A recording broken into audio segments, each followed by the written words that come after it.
నీ తండ్రి దేవుడు కదా, నీవు రక్షించుకొను. ముందు నీవు రక్షించుకో, తర్వాత నన్ను కూడా రక్షించమంటున్నాడు. ఎందుకు అక్కడ ఇతరులు మనము పశ్చాత్తాపం చూడడం లేదు. ఎందుకంటే నేను తప్పు చేశాను, నేరం చేశాను, అయినప్పటికీ నన్ను రక్షించు. ఎందుకని రక్షించు అంటున్నాడు. ఇక్కడ మనం చూసినట్లయితే దీన్ని ఇంకో రకంగా అర్థం చేసుకోవచ్చు.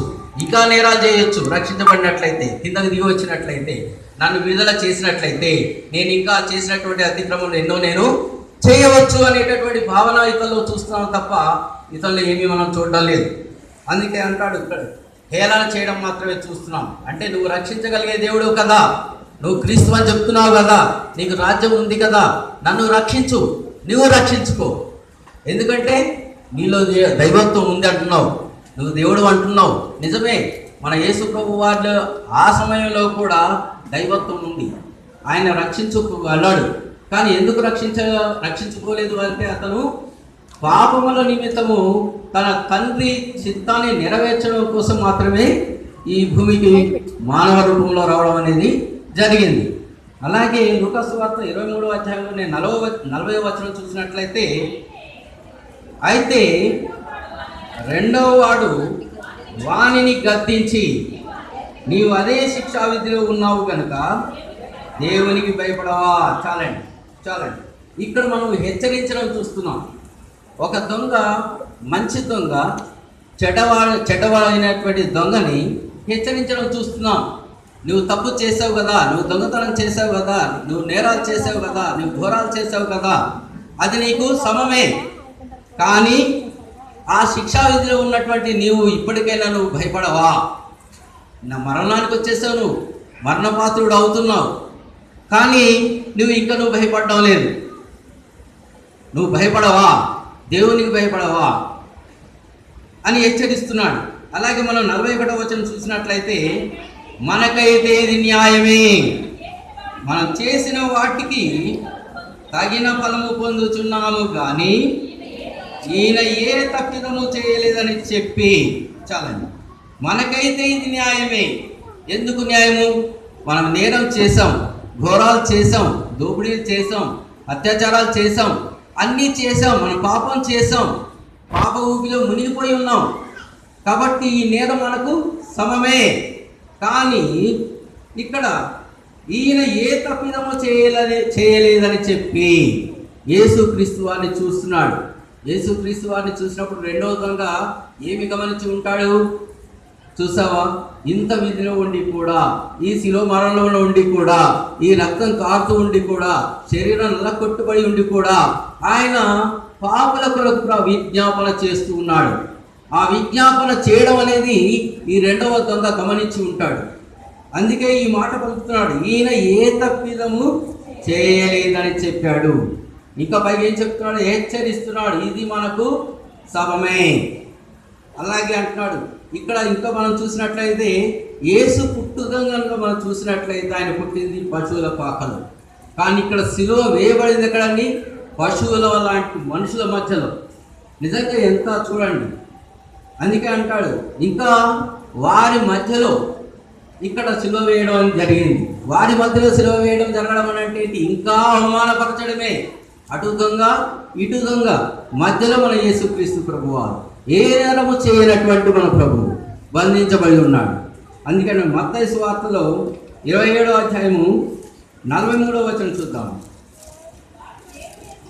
వాడు దేవుని యందు విశ్వాసం ఉంచెను, నేను దేవుని కుమారుడనని చెప్పాను కనుక ఆయనకి ఇష్టడైతే ఆయన ఇప్పుడు వాడిని తప్పించునని చెప్పిరి. ఆయనతో కూడా శిలువ వేయబడిన బందిపోడు దొంగలను అలాగే ఆయనను నిందించిరి. చూడండి, అందరూ అక్కడ ఏమంటున్నారు? దేవుని కుమారుడే కదా, దేవుడే పంపించాడు కదా, ఆ దేవుని చిత్తం అయితే, దేవునికి ఇష్టమైతే ఆయన కాపాడుకుంటాడు. ఆయనతో కూడా సిలువ వేసినటువంటి దొంగలు కూడా అలాగే నిందిస్తున్నారు, నిజమే కదా, నువ్వు దేవుడివే కదా అని. అలాగే మనం ఇక్కడ అపోస్తులైన పౌలు రోమీయులకు రాసిన పత్రిక 10వ అధ్యాయం 10వ వచనం చూద్దామండి. ఏలయనగా నీతి కలుగునట్లు మనుషులు హృదయంలో విశ్వసించును, రక్షణ కలుగునట్లు నోటితో ఒప్పుకొను. చాలండి. ఏలయనగా ఇప్పుడే మనమందరం కూడా ఏమనుకుంటాం, మన మనసులో ప్రతి క్షణము ఆదివారం మనము ప్రార్థనకు వచ్చినప్పుడు వచ్చే ముందు కానీ మన మనసులో నీతిగా ఉన్నాము, నీతిగా ఉండాలి అని మనము అనుకోవడం అనేది జరుగుతుంది. అందుకే మనం ఇక్కడికి మనము బైబిల్ తీసుకొని దేవుని మందిరానికి వచ్చి యేసు ప్రభు సన్నిధానంలో మనము కూర్చోవడం అనేది జరుగుతుంది. అందుకే ఇక్కడ అంటాడు, విశ్వసించిన వారందరికీ మోక్షం. ఎవరైతే విశ్వసిస్తారో వారికి మోక్షం కలుగుతుంది, విశ్వసించిన వారికి నరకలోకం ప్రాప్తిస్తుంది అంటాడు ఇక్కడ దేవుని వాక్యం. అందుకే అంటాడు, మనకు రక్షణ కలగాలంటే మనం ఏం చేయాలి, మన నోటితో ఒప్పుకోవాలి. యేసు ప్రభు అన్నారు, నిజమైనటువంటి రక్షకుడు, నిజ దేవుడు, నిత్య జీవాన్ని ఇచ్చే దేవుడు, మన జీవాన్ని ఇచ్చేటటువంటి దేవుడు. ఆయన ఎందుకు మనం విశ్వసించినట్లయితే మనం మేలు పొందడమే కాదు, ఆయన రాజ్యంలో పాలిభాగస్తులుగా అవుతాము అని.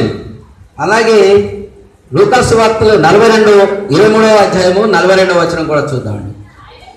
ఆయనను చూచి యేసు, నీ రాజ్యములోనికి వచ్చినప్పుడు నన్ను జ్ఞాపకం చేసుకొనుమనెను. చాలండి. ఇక్కడ చూడండి, మనం అండర్లైన్ చేయాల్సినటువంటి పదం ఏంటంటే యేసు. ఇక్కడ యేసు అనగా రక్షణ అని అర్థం. యేసు అనగానే మనకి సర్వ పాపాలు దూరం అయిపోతాయి. యేసు అనగానే మన తప్పిదాలన్నీ దూరం అయిపోతాయి. యేసు అనగానే మనకి ఎక్కడ లేనటువంటి రోగం కూడా నయమైపోవడం అనేది జరుగుతుంది. ఆ యేసులో అంత పవర్ ఉందండి.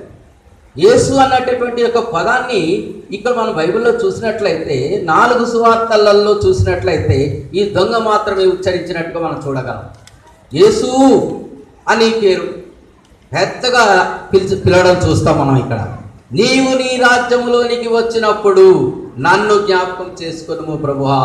యేసయ్యా, నీ రాజ్యం వచ్చినప్పుడు నన్ను జ్ఞాపకం చేసుకో అంటే భరించలేనటువంటి వేదనలో ఉండి కూడా, శ్రమలో ఉండి కూడా ఆశ్రయ దుర్గము మన ప్రభువే అని ఆయన అక్కడ గుర్తించడం జరిగింది, దొంగ అయినప్పటికీ. అందుకే చూడండి, రాతి హృదయాలతో ఉన్నటువంటి యొక్క దొంగలు ఇద్దరు, ఆ ఇద్దరు దొంగల్లో ఒక దొంగ హృదయం అనేది కరిగించబడిందని మనం చూస్తాం ఇక్కడ. అలాగే యెషయా గ్రంథం 66వ అధ్యాయం 2వ వచనం చూసినట్లయితే, అవన్నీ నా హస్తకృత్యములు, అవి నా వల్ల కలిగినవని యెహోవా సెలవిచ్చుచున్నాడు. చాలండి. ఎవరు దీనుడై నలిగిన హృదయం గలవాడై నా మాట విని వణుకుచుండునో వానిని నేను దృష్టించుచున్నాను. ఈ దొంగ నలిగిన హృదయంతో వేడుకుంటున్నాడు అన్నమాట.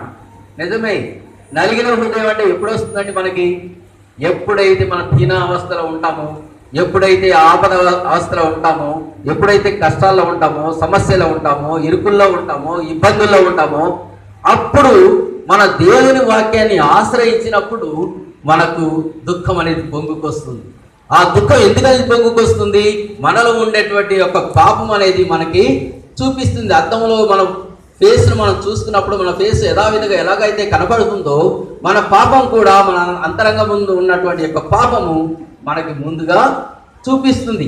అప్పుడే మనం దీనావస్థలో ఉండి ప్రభువా, యేసయ్యా నన్ను రక్షించయ్యా అని మనం ప్రార్థించడం జరుగుతుంది, అర్థించడం జరుగుతుంది.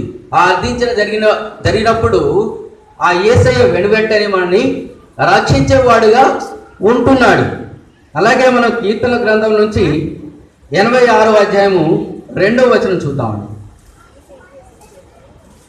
నేను నీ భక్తుడను, నా ప్రాణము కాపాడుము, నా దేవా నిన్ను నమ్ముకుని ఉన్న నీ సేవకుని రక్షింపుము. చాలమ్మా.